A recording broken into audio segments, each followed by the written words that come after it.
Hello, gorgeous, and welcome to Mondays with Maury, with me, Maury Elvington. If you are here and it's the first time you're seeing me, say hello, welcome to this live. On this live, I'm going to go dive deep into some awarenesses and healing energy that might bring more of that into your life if you wish it and accept it. So what I want to talk to you today is a holiday that's starting tonight. It's called Sukkot, and the Jewish people, what we do is we celebrate for actually 8 days, but today is the first night.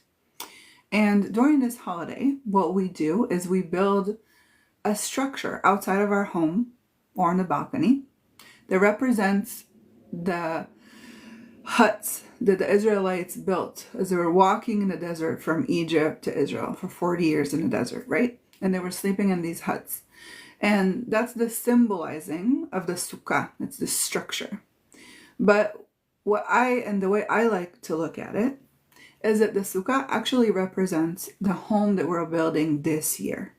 If you've been following me for a while, you'll notice that I've been sharing with you just about the symbolizes of the Jewish holidays and how they really talk about you in front of God, you and your environment, you and what you want to create, what you choose to desire to create, what you're working on, what you're ready to let go on. And now, what are we building?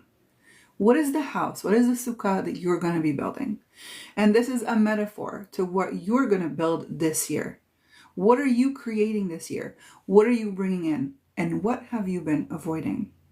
So one of the coolest things about Sukkot and about building the sukkah, as you're building it, like normally we bring all the sheets and we put it all together and you have to decorate it and make it look really beautiful.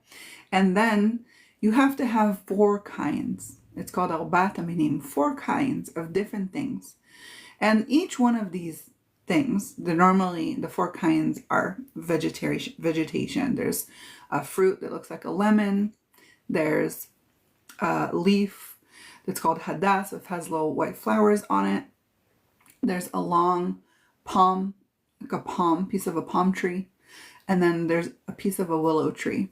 And each one of these kinds represents different kinds of people. And one of the biggest mitzvot, which is something you need to do or desire to do, is to have guests in your sukkah. And you want to bring guests that represent different kinds of people, different kinds of things. And the whole idea is to notice what comes up for you when you are around said people. Do you become them? Do you resent them? Do you align with them? Do you avoid them? Where do you find yourself when you're around other people? What comes up for you? What triggers you? Okay? So what I would love for you to tap into with this exercise today is, I'm sure if you're not Jewish, you're not going to go build a sukkah outside your house. But I want you to imagine, if you were to build this year, what is it that you want to bring in to your home, to your sukkah? What is it that you desire to create this year? We went through this process of manifestation and clearing all the negative beliefs. And now we're in a place of creation. So what is it that you're going to create? And then what is it that you're going to bring in? What are you calling in? What are the things that you want and desire to have in your life, in your body? The way I see it is God created us, God created universe, however you want to call it, created us and brought us into this world, in this body that you chose, the body that you're in, to fulfill a purpose. And when we come here, a lot of times we forget. We experience trauma, we experience turmoil, we have different people judging us, we start shutting down, closing ourselves, forgetting who we came here to be, forgetting what our purpose is. And then our body starts hurting. And why does our body start hurting? Because we had a contract with our soul. We had a contract with God to fulfill a purpose, to do something here in this lifetime. And so I believe that the aches and the pains and the things falling apart, it's just God's way to be like, okay, you need to move a little bit to the left, a little bit to the left, oh, a little bit to the right, right? In order to really create and be in that alignment with what you came here to do and be. And so today, during this full moon energy, during this high vibrational frequency time, because this is the time for all the miracles to come together. This is the time the universe is working with you. God is working with you. All you have to do is focus on what it is that you desire to bring in and create. And the way to do that is tapping into your body first and noticing where in your body are you holding. Where in your body are you avoiding? Where in your body there is no flow? And if you feel that it's stuck, because that's how I see energy. If the energy isn't moving, it's stuck. And if it's not in flow, you're stuck. You're feeling pain. You're feeling contracted. You're feeling like there's no movement because there's no flow.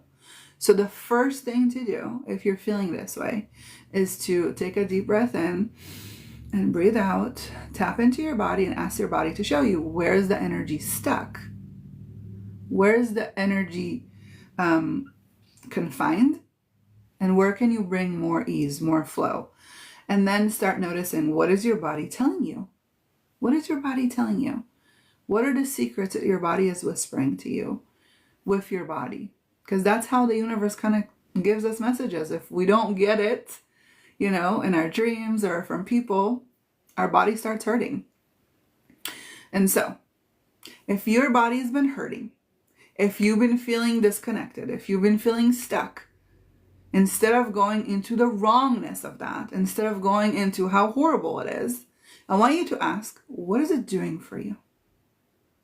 What is it doing for you? And you're going to say, nothing. It's doing nothing for me. This is just hurting me and I'm just in pain. How can you say that my pain is doing something for you? Well, I'm going to share a story with you. So I have a client. She's amazing. And she used to suffer from the most intense migraines. Now this person, she is the most hardworking, heart-centered person. She would give her all to anybody, to everyone, all the time, full force, never resting, never taking time for herself, very overwhelmed, always high go personality, right? And so she would never actually take a day off to relax and to rest. And so what started happening? She started getting migraines. And what happens when you have a migraine? You can't leave your bed. You have to close the blinds. You can't be around noise, so no people. And she would disappear into her bedroom for 2 to 3 to 4, sometimes 5 days at a time in order to avoid life. She didn't do this on purpose. When she came to me, she came to heal the migraines. But you see how the migraines played such an important role in her life? Instead of her saying, I'm important, I matter, I get to have a day off. I get to relax. I get to be in my body. Instead of speaking her truth, her body had to create this shutdown so she can actually relax, because there's only so much your body can handle until it shuts down. So once a month for 4 to 5 days, she went through a shutdown. The migraine was working for her. It was serving her on so many levels.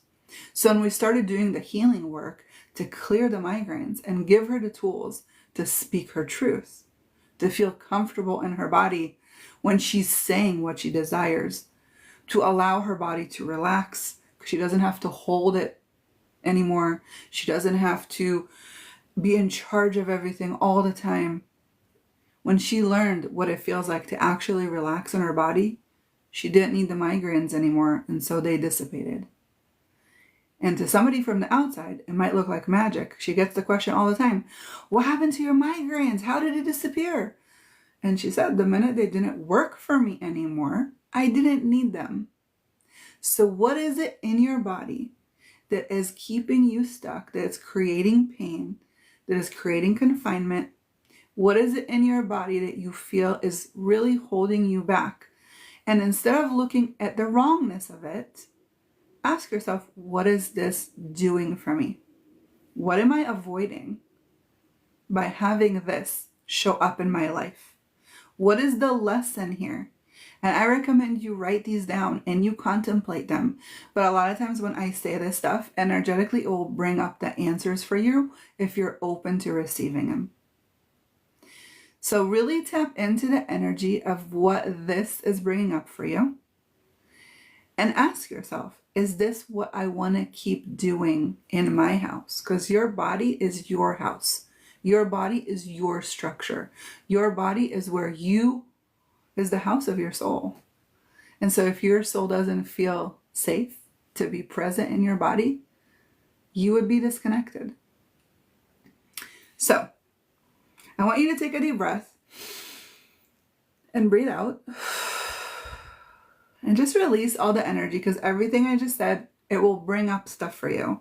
I'm triggering it in order for it to come out, in order for it to heal and release.